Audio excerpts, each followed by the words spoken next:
ईमानदार पत्रकार मुकेश चंद्राकर की भ्रष्टाचार उजागर करने के कारण ठेकेदार द्वारा हत्या करवा दी गई।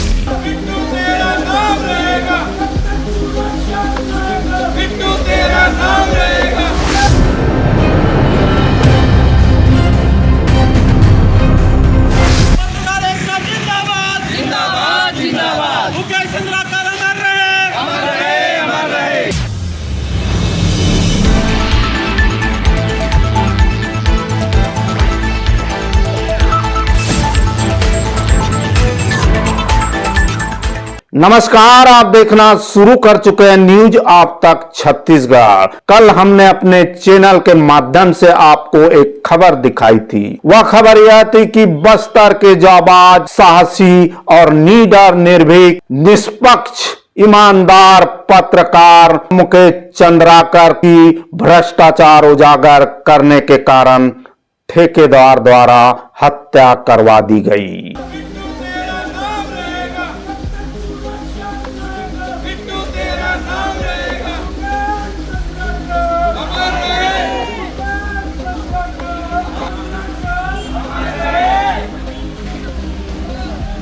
उक्त घटना के संदर्भ में जो अपडेट सामने आया है, पुलिस आईजी श्री श्याम सुंदरम जी ने प्रेस कॉन्फ्रेंस के माध्यम से इस घटना के संदर्भ में क्या खुलासा किया है। अभी भी जो बीजापुर जिला के लेकर कोई प्रेस कॉन्फ्रेंस होते, इस समय उस दौरान हमेशा एक चेहरा और एक नाम श्री मुकेश चंद्राकर का रहते हैं। कभी भी पुलिस संबंधित कोई भी विषय है, हम लोग प्रेस कॉन्फ्रेंस करते थे। उस दौरान उन्होंने काफी एक एक्टिव रोल में, एक सकारात्मक भूमिका में हमेशा हम लोग के बीच में उपस्थित रहते थे। और आज दुर्भाग्य है ये प्रेस कॉन्फ्रेंस उनकी लेकर घटनाक्रम हुआ, उसी के संबंध में हमको करना पड़ रहा। और उसके जो पूरा घटनाक्रम के बैकग्राउंड के बारे में मैं बताना चाहूंगा। जैसा दिनांक 1 तारीख को रात लगभग 8 बजे, जैसा भी समय अभी तक प्राथमिक विवेचना के आधार पर मैं बता रहे थे, जैसा और इन्वेस्टिगेशन कंप्लीट हो जाएगा, स्पष्ट समय ये पूरा उल्लेख हो जाएगा। लगभग अभी अंदाजा 8 बजे करीबन जैसे ठेकेदार सुरेश चंद्राकर के जो छोटा भाई रितेश चंद्राकर और मुकेश चंद्राकर के बीच में मोबाइल से बातचीत हुआ। उसके पश्चात लगभग 8:30 बजे के बाद दोनों रितेश चंद्राकर और मुकेश चंद्राकर जो बीजापुर चट्टानपारा स्थित ठेकेदार सुरेश चंद्राकर के जो बाड़ा में, उन दोनों का मुलाकात हुई थी। और उस परिसर में पूर्व से जो सुरेश चंद्राकर का जो सुपरवाइजर का मैं क्रमवार आपके समक्ष मैंने रखा है, उसमें घटना जो स्पॉट में 2 आरोपी है, जो रितेश चंद्राकर और उनके जो सुपरवाइजर महेंद्र रामटेक के, वो उपस्थित रहा। उन्होंने वार किया और जैसा इसका साक्षी और छुपाने के लिए जो उस परिसर का जो टैंकी के ऊपर प्लास्टिंग करना, ये सब काम दिनेश चंद्राकर द्वारा की गई थे। और जैसा अन्य भी जो कॉन्स्पिरेसी एंगल है और जो किस कारण से मतलब इस टाइप का घटना को अंजाम दी गई थी, उसका मोटिव है, ये सब में जो अन्य आरोपी जो सुरेश चंद्राकर, उसका भूमिका, उसको लेकर उन्हें भी गिरफ्तार करके पुलिस द्वारा आगे कार्रवाई की जाएगी। इसके अलावा और भी कोई डायरेक्टली और इनडायरेक्टली इस अपराध में इन लोगों का सहयोग किया, एक मिसिंग रिपोर्ट दर्ज करके विवेचना शुरू किया था। सबका कॉल डिटेल्स निकलना प्रारंभ किए थे। तब पता चला जो रितेश चंद्राकर का जो दिल्ली में लोकेशन थे और बाकी जैसा अन्य जितना भी जो संदिग्ध सबको लोकेशन लेकर अब तक कुल 3 लोग को पुलिस ने हिरासत में लिए थे। रितेश चंद्राकर का गिरफ्तार के लिए जो पार्टी दिल्ली रवाना करती, इस दौरान कल रात को रायपुर एयरपोर्ट में जो रितेश चंद्राकर द्वारा दिल्ली से वापस रायपुर आने का सूचना मिला था, एयरपोर्ट में उनका जो हमारा टीम द्वारा गिरफ्तार किए गए थे। और उनके जो बड़े भाई जो दिनेश चंद्राकर और जो उनके सुपरवाइजर महेंद्र रामटेक, इन तीनों का भी पुलिस ने गिरफ्तार करके अपनी पूछताछ की जा रही थी। और घटना में उपयोग की गई थे जो आयरन रॉड और जो मोबाइल फोन, अन्य जितना भी साक्षी है, उसका कलेक्शन करने का भी, उसका स्पॉट इंस्पेक्शन, ये सब कार्रवाई भी जारी है। और इस प्रकरण की गंभीरता को देखते हुए इसमें अग्रिम विवेचना के लिए additional SP Mayank Gurjar IPS officer है, उनके नेतृत्व में 11 सदस्य का जो SIT टीम गठित की गई थे। और प्रकरण के जो ठेकेदार सुरेश चंद्राकर का जो भूमिका को लेकर, जैसा क्योंकि परिसर भी उन्हीं का है जहां पर घटना हुआ है, और जो वाहन भी जो उन्हीं के वाहन को इस्तेमाल करके जो मुकेश चंद्राकर द्वारा इधर से रायपुर से दिल्ली के लिए गए थे, एयरपोर्ट तक, रायपुर एयरपोर्ट तक गए थे। ये सब परिस्थिति और जो पूरा घटनाक्रम, उनका भूमिका का इन्वॉल्वमेंट को देखते हुए उन्हें भी पुलिस द्वारा एक प्रमुख आरोपी को मानते हुए उनका भी पतासाजी अभी की जा रही है। उसके लिए 4 अलग अलग टीम हमारा उनकी संभव ठिकाने का आसपास जहां पर मिलने की उम्मीद है उधर टीम्स रवाना की थे। हमारा कोशिश है जल्द से जल्द उन्हें भी हिरासत में लेकर अग्रिम कार्रवाई करने का। वही बस्तर के बीजापुर क्षेत्र से बताया जा रहा है कि यह जो सुरेश चंद्राकर नाम से ठेकेदार था, फॉरेस्ट की जमीन पर अपना कार्य चला रहा था, लेकिन घटना घटने के बाद में कल वहां पर बुलडोजर चलता देखा गया।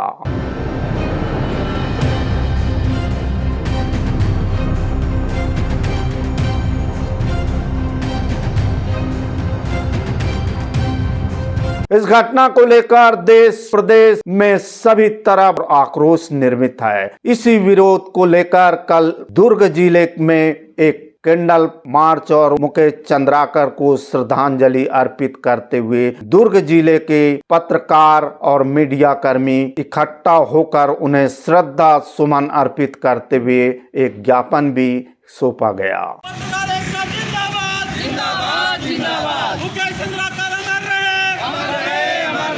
मुकेश चंद्राकर के हत्या के विरोध में छत्तीसगढ़ जर्नलिस्ट वेलफेयर यूनियन के पत्रकार सदस्यों ने दुर्ग जिले के गांधी चौक से लेकर पटेल चौक तक कैंडल मार्च करते हुए राज्यपाल के नाम तहसीलदार को ज्ञापन सौंपकर अपना आक्रोश व्यक्त किया। इस कैंडल मार्च को आम आदमी पार्टी के संगठन मंत्री संजीत विश्वकर्मा और दुर्ग शहर के पूर्व विधायक अरुण वोरा ने भी अपना समर्थन दिया। इस दौरान पत्रकारों ने तहसीलदार को ज्ञापन सौंपकर मृतक मुकेश चंद्राकर को 1 करोड़ रुपए का मुआवजा राशि, परिवार के एक सदस्य को सरकारी नौकरी देने और पत्रकार सुरक्षा कानून जल्द से जल्द लागू करने की अपनी मांग रखी, जिसके बाद पत्रकारों ने पटेल चौक में 2 मिनट का मौन रखकर अपनी श्रद्धांजलि अर्पित की। वही इस घटना को लेकर पूर्व विधायक अरुण वोरा जी ने भी क्या कुछ कहा, देखिए। वोरा जी, भ्रष्टाचार को उजागर को लेकर आज एक पत्रकार की हत्या बीजापुर में हो गई है, किस दृष्टि से देखते हैं? देखिए, बीजापुर में जो एक निर्भीक पत्रकार की जो अपने समाचार पत्र के माध्यम से अपनी बातों को, उस भ्रष्टाचार की बातों को उजागर कर रहे थे, मुकेश चंद्राकर जी युवा पत्रकार है, उनकी निर्मम हत्या कर दी। उनकी इस हत्या ने न केवल प्रदेश को बल्कि पूरे देश को झकझोर कर रख दिया है।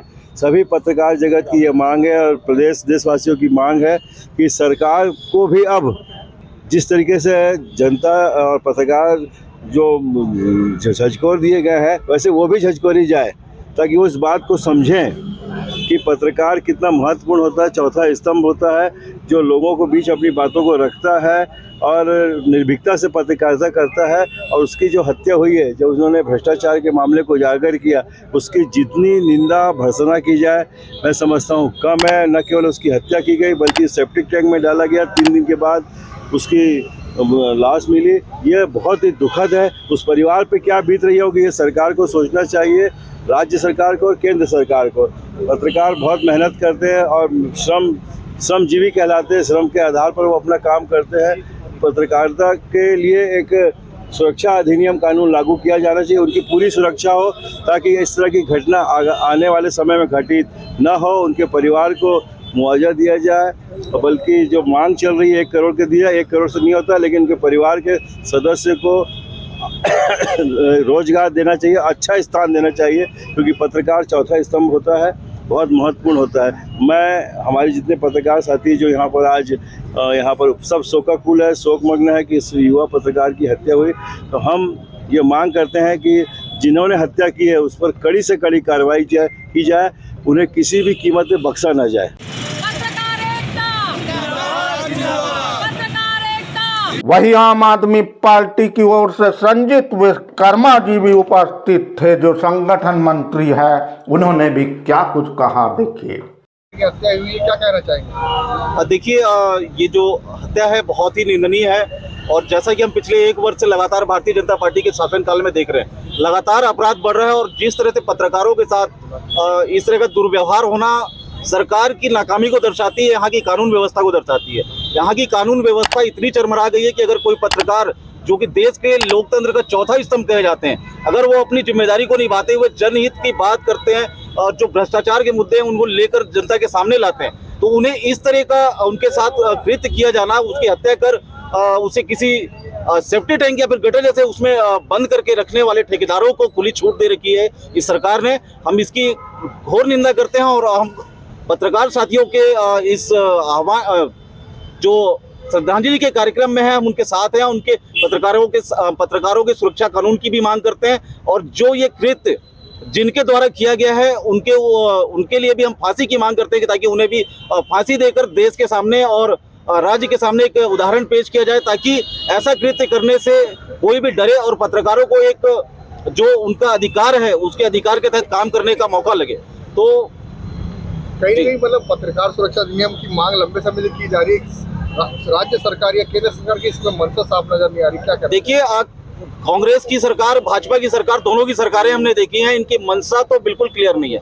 जो भी पत्रकार निर्भीकता से अपने सवाल उठाते हैं, अपनी जनता के सामने जो सरकारों द्वारा किए गए भ्रष्टाचारों का खुलासा करते हैं, उनको तो इस तरह का दंश झेलना ही पड़ेगा। और मैं तो सारे पत्रकार साथियों को बहुत धन्यवाद देता हूं कि आप लोग देश के लोकतंत्र का चौथा स्तंभ है और हमारे एक भाई मुकेश चंद्राकर ने आज अपनी शहादत दी है। मैं निश्चित ही कहूंगा कि इनकी शहादत बेकार नहीं जाएगी और सारे पत्रकार साथियों को एकजुट होकर रहने की जरूरत। और देश में निश्चित ही हम इस कानून की मांग करते हैं कि जो पत्रकार जनता की आवाज बने हुए हैं उनके लिए सुरक्षा कानून जरूर लागू किया जाना चाहिए।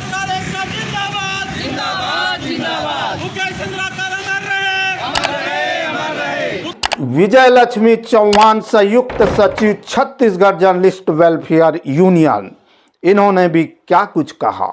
हम आज यूनियन की तरफ से आज यहाँ पे कैंडल मार्च कर ज्ञापन सौंपा गया है, क्या कुछ उद्देश्य है?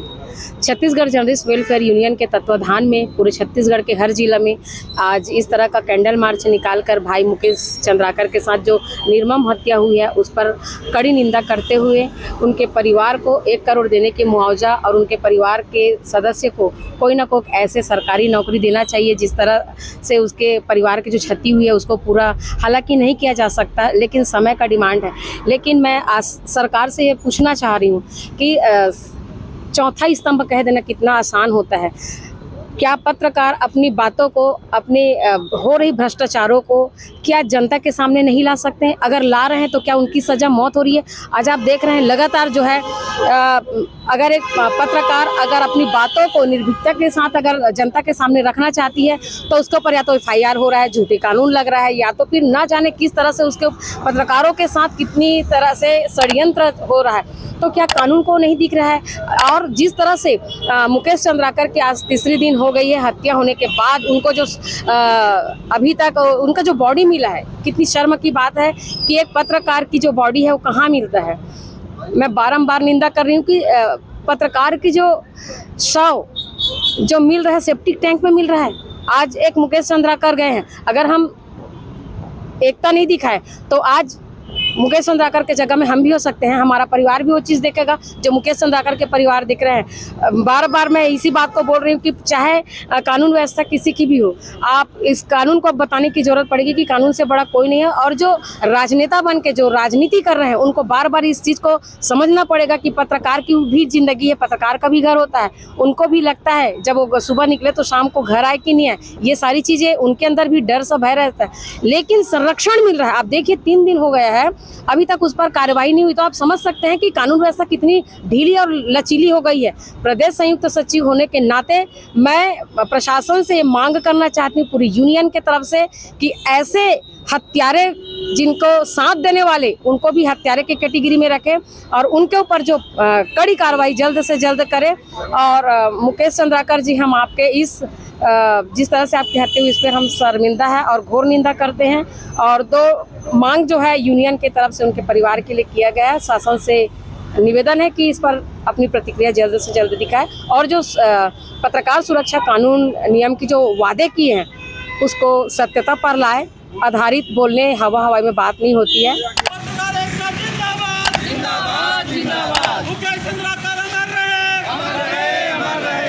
वही शमशेर खान जिला अध्यक्ष सहित PR सलामत तहसीलदार जी ने भी क्या कुछ कहा, देखिए। के लिए मांग की गई है, किस तरह से देखते हैं, क्या इसमें कार्रवाई की जाएगी? बीजापुर में जो पत्रकार की डेड बॉडी जो मिली है उसके संबंध में आज दुर्ग जिला में जो पत्रकार वेलफेयर एसोसिएशन है उनकी ओर से ज्ञापन सौंपा गया है कि जो पत्रकार सुरक्षा कानून है उसको लागू किया जाए। उनकी पहली मांग ये है और दूसरी मांग है कि इस घटना से संबंधित जो अपराधी आरोपी हैं उनकी गिरफ्तारी की। बस्तर से खबर पहले हम सुनते थे कि बस्तर में पत्रकारों को माओवादियों नक्सलाइटों से खतरा है, लेकिन अब समय बदल गया है। माओवादियों से अब बस्तर के पत्रकारों को खतरा नहीं है, बल्कि अब खतरा है बस्तर के विकास करने वाले ठेकेदारों से।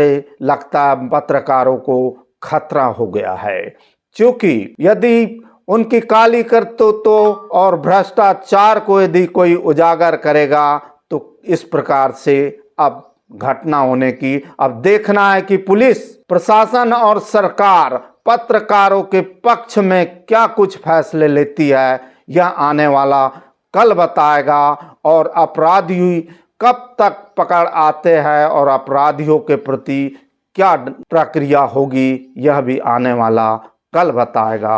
बहरहाल इस वीडियो में इतना ही। ऐसी वीडियो के साथ आपकी सेवा में फिर उपस्थित होंगे, तब तक के लिए हमें इजाज़त दीजिए। मैं जी सुरेश कुमार, न्यूज़ आप तक छत्तीसगढ़ के लिए नमस्कार, जोहार।